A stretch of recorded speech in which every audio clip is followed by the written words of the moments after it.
Assalamualaikum warahmatullahi wabarakatuh. Alhamdulillah, alhamdulillah rabbil alamin wal 'aqibatu lil muttaqin wa la 'udwana illa 'alal zalimin. Asyhadu an la ilaha illallah al-malikul haqqul mubin wa asyhadu anna sayyidana Muhammadan 'abduhu wa rasuluhu shadiqul wa'dil amin.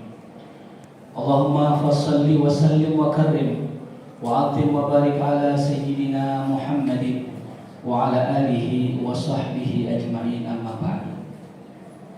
Para hadirin, para jamaah rahimakumullah, sama-sama saya hormati, saya muliakan segenap para jamaah Masjid Bukit Indah, terkhusus orang tua kita bersama tokoh masyarakat kita, Bapak Alidin, Bapak Erwin, dan juga segenap para jamaah Ustaz Muhammad Abdul, tentunya yang Masya Allah kita doakan panjang umur, sehat afiat. Para hadirin, para jamaah, kita diciptakan oleh Allah di dunia banyak mengemban satu amanah. Di antara amanah yang besar yang Allah berikan kepada kita, kita dititipkan satu hal yang besar yang dinamakan dengan qalbu. Dan ketika kita pulang nanti menghadap Allah, maka Allah ingin qalbu yang dititipkan olehnya itu kembali dalam keadaan qalbun salim, menjadi hati yang lurus, hati yang sehat. Namun ada satu lagi yang orang sering lupakan, yaitu titipan Allah yang kedua selain qalbun, yaitu nafsun, yang disebut oleh para alim ulama itu dengan sebutan jiwa. Nah, itu hadirin juga sama, titipan Allah Subhanahu wa ta'ala. Allah ingin ketika nanti seseorang itu dipanggil oleh Allah, nafsunnya bukan lagi nafsul ammarah bisu, bukan lagi nafsul lawamah, tapi nafsunya adalah nafsul mutmainnah. Dipanggillah dia oleh Allah, ya ayyatuhan nafsul mutmainnah, irji'i ila rabbiki radiyatan mardiyah, fadkhuli fi ibadi wadkhuli jannati.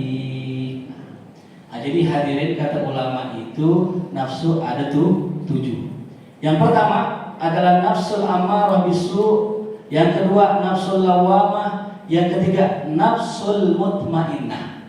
Nah, ini pada tahap ketiga ini hadirin, minimal banget kita setelah dipanggil Allah sudah sampai nafsul mutmainnah.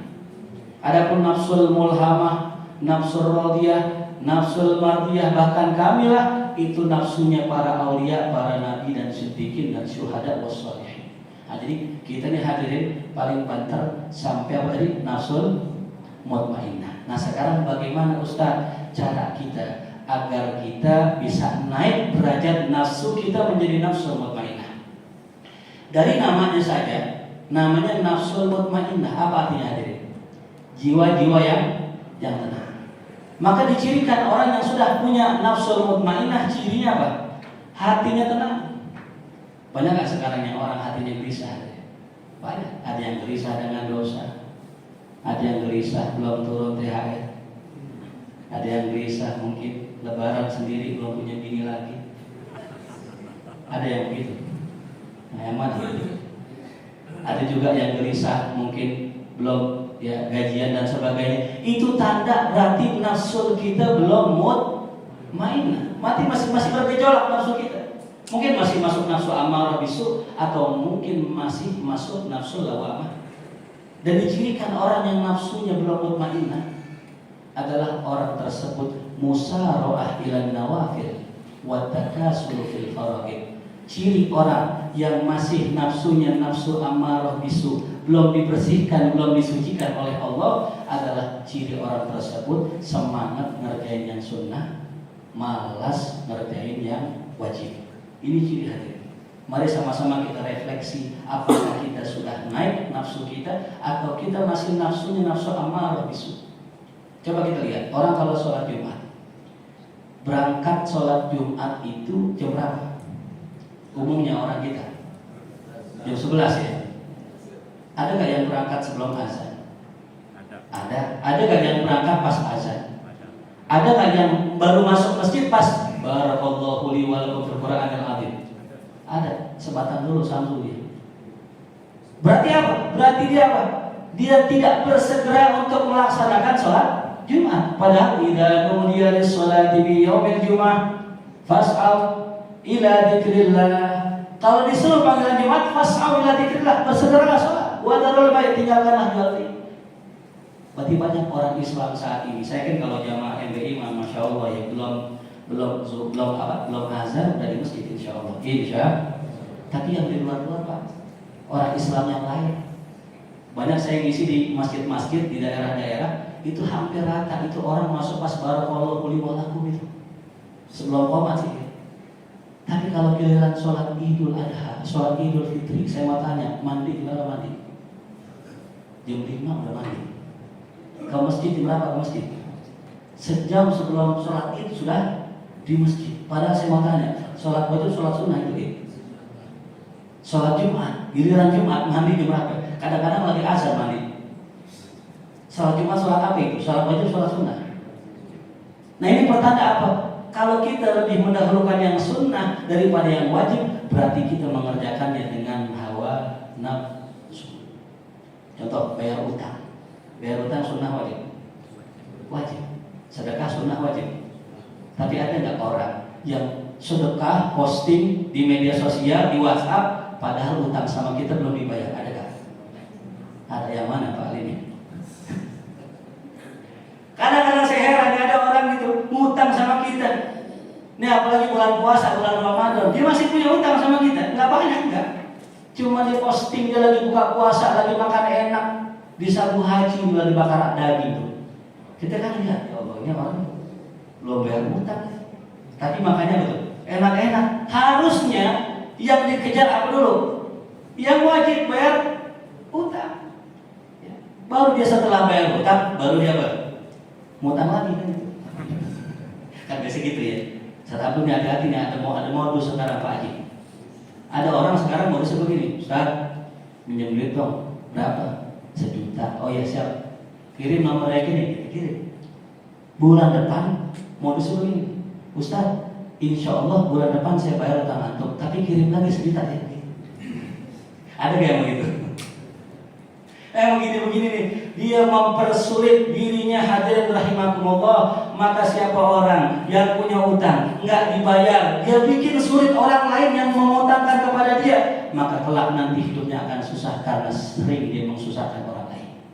Makanya jangan heran lihat orang yang hidupnya banyak utang tapi nggak niat mau bayar, hidupnya bukan makin kaya malah makin susah. Apalagi ya, sedekah sama bayar zakat. Saya yakin di sini semua para jamaah hampir mungkin 50% ke atas sudah mampu untuk membayar zakat mal. Karena syarat membayar zakat mal kurang lebih orang yang tabungannya di rekeningnya ada kurang lebih 90 juta kurang lebih. Ya, insya Allah ada semua di sini ya. Amin. Ya. Sekarang saya mau tanya, banyak orang yang abai dengan zakat mal? Kadang-kadang mohon maaf ya, dia lebih senang sedekah. Kenapa sedekah? Karena Ustaz, kalau sedekah ganjarannya berlipat-lipat. Bahkan bisa 700 kali lipat kata Pak Lim itu. Tapi kalau seandainya orang zakat, kesan yang ditimbulkan zakat itu tidak berlipat-lipat ganjarannya. Kesannya hanya sekedar menggugurkan kewajiban. Padahal nggak begitu hadirin. Nabi bersabda dalam hadis yang sahih, "Mana qasomalun min shadaqah." Harta tidak berkurang lantaran orang sedekah. Sedekah dalam konteks hadis ini adalah zakat. Jadi kalau kita membaca teks ayat Al-Quran, nas hadis, coba kita baca tafsirnya. Sebagaimana dalam surat At-Taubah, innamas shadaqatu lil fuqara wal. Saya mau tanya, di situ lafaznya shadaqah apa zakat? Shadaqah. Padahal kata ulama dalam kitab Al-Itqan fi Ulumil Quran, tiap kali disebutkan dalam Al-Quran kata shadaqah, fa ma'nahu zakat. Maka maknanya adalah zakat. Berarti orang yang bayar zakat, maka tadi dikatakan sama Nabi Muhammad, mana qasomalun min shadaqah, harta enggak berkurang dengan kita zakatkan. Justru bal yazdad, bahkan harta zakat itu akan bertambah dan bertambah. Ini kembali lagi tadi, ciri orang mengikuti hawa nafsu lebih senang mengerjakan yang tidak wajib, meninggalkan yang wajib. Banyak orang bukber, saya mau tanya buka bersama hukumnya apa sih? Sunnah kan ya, berjumpa bersilaturahim. Tapi sholat maghrib hukumnya apa Pak? Banyak orang gara-gara bukber nggak sholat maghrib. Itu, sorry. Menafkahi istri hukumnya apa Pak? Menafkahi janda? Lagi janda muda. Wajib apa sunnah? Oh sunnah. Menafkahi orang lain termasuk janda-janda sunnah, menafkahi istri wajib. Kadang orang lebih jor sama janda sebelah Pak. HP-nya dilihat retak-retak, neng HP jelek banget, ganti apa? Ya Pak Haji saya nggak punya duit Pak Haji. Udah gampang nanti kirim nomor rekeningnya, ditransfer. Bininya lah HP-nya hilang banget. Bini orang di janda sebelah tadi HP-nya baru, bini sendiri HP-nya dilapan. Ini nauzubillah. Minta alih. Kalau di sini mah insya Allah nggak ada, di sini nggak ada, di situ ada kayaknya. Jadi hadirin rahimakumullah, kita refleksikan diri kita, apakah kita orang yang termasuk mengikuti nafsu ataukah kita termasuk orang yang mengikuti ilmu. Jadi pilihan cuma dua Pak, ikutin ilmu atau ikuti nafsu. Itu. Kalau kita ikuti ilmu selamat kita, tapi kalau kita ikuti nafsu nggak selamat. Contoh, orang kalau buka puasa makan lontong satu, gorengan satu, cukup nggak sebenarnya? Cukup. Tapi karena nafsu Pak, kita lewat kan jalan raya Bukit Raya kan panjang banget tuh. Itu tiap kanan kiri ada tukang apa? Tukang dagangan. Lihat tukang lontong, beli lontong. Lihat tukang dimsum, beli dimsum. Tukang biji salad, beli biji salad. Tukang korma, beli korma. Semua kita beli. Pas sampai meja makan ternyata cuma satu menu yang kita makan. Itu berarti ngikutin ilmu, abang ngikutin nafsu. Maka simpel, kalau mau selamat ikutilah ilmu, jangan ikuti nafsu. Cuma masalahnya Ustaz, bagaimana kita mendidik nafsu kita? Ini caranya, kita hadir sholat tarawih ya. Kita duduk, kita diri, dan kita mendengarkan imam. Itu adalah kita melatih hawa nafsu. Ini para jamaah saya yakin di sini kan umurnya jauh di atas saya ya. Lagi Pak Ali, Masya Allah umurnya sudah senior, tapi beliau mau duduk dengerin saya. Padahal kemarin saya salah datang ya. Kemarin ceritanya saya malam kemarin saya udah kesini, ternyata beda jadwal. Beliau tanggal 13, di HP saya tanggal 12. Ini yang benar yang mana? Apa kita perlu sidang isbat lagi? Tapi ternyata subhanallah ya, Pak Alimin, semua para jamaah, Pak Erwin, semua mau duduk dengerin saya. Ini kan cara kita melawan hawa nafsu. Makanya mohon maaf, banyak orang-orang tua di sana ketika melihat yang ceramah anak muda di pulang, anak muda tahu apa sih?